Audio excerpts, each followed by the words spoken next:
met another me. The thought of him, not me, being the one by my wife's side in the future made my stomach churn with nausea. When I reached out to touch his hand, the sensation terrified me like my left hand touching my right. A few months ago, the doctor told me I had a malignant brain tumor. The cancer had already spread. There was no cure. Seizures could strike at any moment. Each one could be my last. I kept this secret from everyone, my wife, my child, my friends. No one knew, no one except me in this cloning facility. They created a healthy version of me, someone who would protect my family after I was gone. Logic told me it was the perfect plan, but emotionally, I was in complete turmoil. Back home, I wanted to tell her the truth. The words reached my lips, but I couldn't get them out. I knew her too well. Her brother's car accident a year ago had broken her. Depression tormented her for an entire year. She locked herself in a room, wouldn't speak, wouldn't work, just endless grief. That pain didn't just destroy her, it plunged both me and our child, who loved her, into anxiety. Now she's carrying our second child. What would happen if I told her the truth? I couldn't bear to imagine. In the end,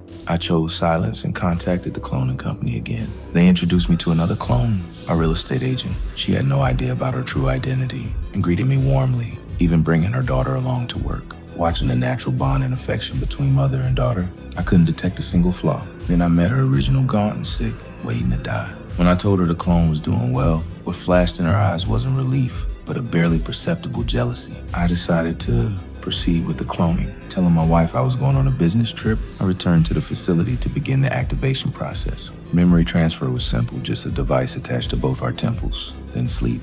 In my dreams, I relived everything with her. Our first meeting, getting to know each other, falling in love. She was so perfect, our souls so perfectly matched. But I also saw her fragility, felt the disappointment and hurt from those flaws. I woke from the memories, unable to calm myself for a long time. There's no such thing as perfect love in this world.